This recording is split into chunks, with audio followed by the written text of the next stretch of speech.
Yo, what's up guys? This is Ronald.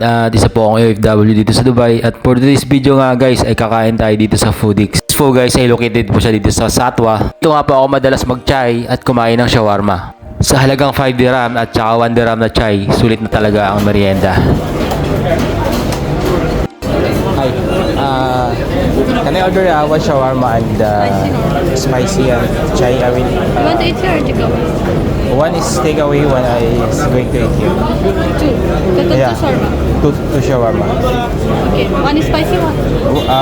Two is spicy. Two is spicy. One you want to eat here or Kaya, take? kung maraming na laging mga tao dito sa Foodix guys, bukod sa mura na, masarap pa. At saka yung makikita mo yung views, yung scenic niya dito, tabing-tabi mismo ng kalsada. So, meron kang mga upuan na pwede mong makita ang views sa labas. So, marami nga rin kumakain dito guys, mga Pilipino. At syempre, mga ibang lahi. Dito ko na rin naisipang kumain lagi dahil nakikita ko napakaraming tao lagi ang pumupunta dito. Kaya naman hindi ako nag-autobiling subukan ang kanilang shawarma. At syempre, nasarapan ako kaya ngayon binabalik-balikan ko to. Ayun, isang chai lang tsaka shawarma, sulit na ang hapunan mo. Sa halagang 6 dirham, na-enjoy mo na ang food, na-enjoy mo pa ang paligid. So dito nga lang po yan guys sa may Satwa. Yun nga guys, pupungas-pungas pa nga ako dito gawa ng papasok pa lang ako sa trabaho. Dito na nga ako pumapisto kaagad para mag-energize. Guys, sobrang yummy yan. Hindi nga lang mukhang halata pero masarap talaga yan.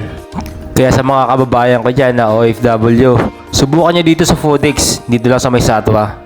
Opposite side lang siya ng Emirates NVD building. Kahilira nga siya dito sa may Ravi Restaurant. At katabing-katabi lang mismo ng Satwa bus stop. Hindi lang yan guys, may napansin din ako na sobrang dinarayo dito yung kanilang grilled chicken. Na isang araw, sabi ko susubukan kung kumain na naman ng grilled chicken.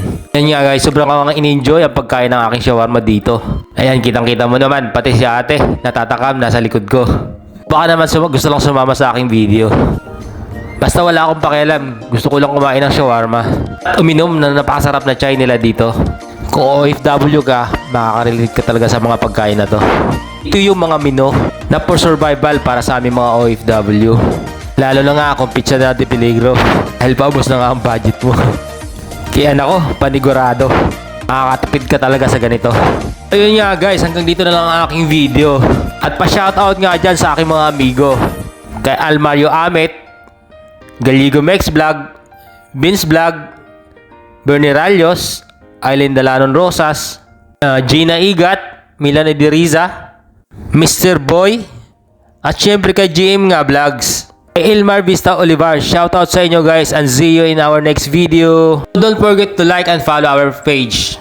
Just click like, follow, and share. Para updated po tayo guys sa mga susunod pa natin gagawin mga videos.